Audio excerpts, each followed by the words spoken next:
જય શ્રી કૃષ્ણ મિત્રો. દેવસયાની એકાદશી હોય કે દેવ ઉઠી એકાદશી હોય, શ્રાવણ મહિનો હોય કે પછી નવરાત્રિ હોય, દરેક વ્રત ઉપવાસમાં ખવાય એવા આપણે સાબુદાણાના વડા બનાવીશું. એની માટે મેં આ એક બાઉલ સાબુદાણા લઈ લીધા છે. આપણે 3-4 પાણીથી સરસ રીતે ધોઈ લેવાના છે. જ્યાં સુધી પાણી એકદમ ચોખ્ખું ના થાય ત્યાં સુધી આપણે ધોઈ લેવાના છે. સાબુદાણા સરસ ધોઈ લીધા છે. હવે આપણે ફક્ત સાબુદાણા ડૂબે એટલું જ પાણી લેવાનું છે. વધારે પાણી પડી જશે તો તમારા સાબુદાણા સોગી થઈ જશે. એટલા માટે આપણે જો સાબુદાણા ડૂબે એટલું જ પાણી ઉમેરવાનું. 3 થી 4 કલાક માટે કવર કરી અને પલળવા દઈશું. વડામાં ઉમેરવા અડધો કપ સિંગદાણા, અડધો કપ તલ ક્રશ કરી લઈશું. આપણે અધ કચરું ક્રશ કરી લેવાનું છે. સાબુદાણા કેવા સરસ છૂટા છૂટા થઈ ગયા છે, તમે જોઈ શકો છો કેવા સરસ થઈ ગયા છે. 2 બટાકા લીધા છે, એને આપણે આ રીતે ખમણી લઈશું. બટાકાને પહેલેથી બાફી અને ઠંડા કરી રાખવાના છે, એટલે આપણા વડા સોગી ના થઈ જાય. એટલા માટે બટાકાને ચીણી લઈશું. આપણે 1 કપ સાબુદાણા સાથે 2 બટાકા બાફીને ઉમેરીશું. સિંગદાણા અને તલનો જે આપણે ભૂકો કરીને રાખ્યો છે એ આપણે ઉમેરી લઈશું. સિંગદાણા અને તલનો ભૂકો આપણને બાઇન્ડિંગનું કામ કરશે. મિશ્રણ ઢીલું લાગે તો થોડો સિંગદાણાનો ભૂકો ઉમેરવો. 1 ચમચી આદુ અને મરચાંની પેસ્ટ ઉમેરીશું. તમને વધારે તીખું ગમતું હોય તો તમે વધારે ઉમેરી શકો છો.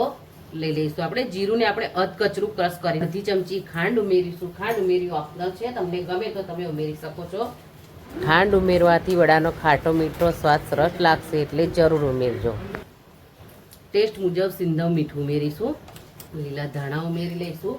ટાસ ગરપણ બેલેન્સ કરવા માટે લીંબુનો રસ ઉમેરીશું. હાથ વડે જ આપણે એને સરસ રીતે મિક્સ કરી લઈશું.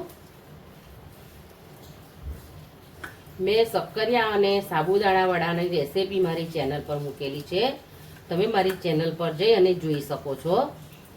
આ રીતે આપણે સરસ મિશ્રણ તૈયાર કરી લઈશું. મિશ્રણ આપણે તૈયાર કરી લેવાનું છે. ગોળ વાળીને જોઈ લેવાનું છે કે બાઇન્ડ થાય છે કે નથી થતું. જો સરસ બાઇન્ડ થઈ જાય છે, આપણે બધા વડા વાળીને તૈયાર કરી લઈશું. 5 ચમચી ખાંડ, વડા બનાવીને તૈયાર કરી લેવાના છે. વડા સાથે ખાવા ચટણી તૈયાર કરી લઈશું.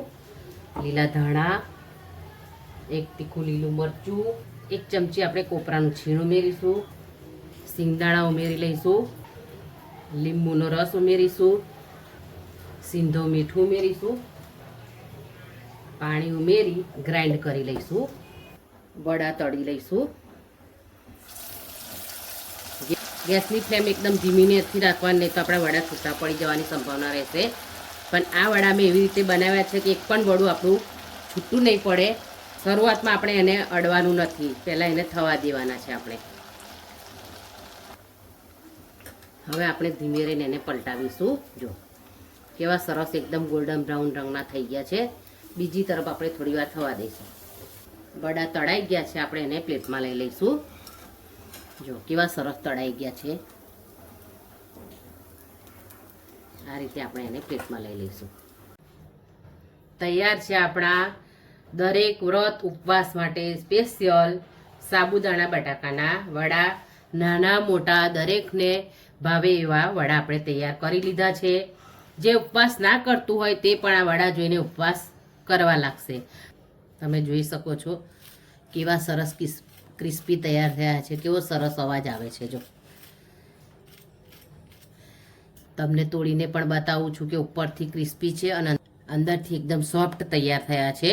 તમે એક વખત ચોક્કસ આ રીતે બનાવજો અને ઉપવાસમાં આની મજા માણજો.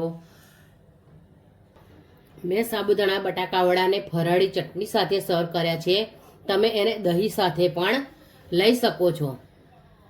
તો તમે ચોક્કસ એક વખત મારી રીતે બનાવો અને ઉપવાસમાં એની મજા માણો. તમને મારા વડા બનાવવાની રીત ગમી હોય તો તમે મને કોમેન્ટ જરૂર કરજો. હજુ સુધી મારી ચેનલ ભવનાસ કિચનને સબસ્ક્રાઈબ ના કરી હોય તો જરૂર કરી દેજો.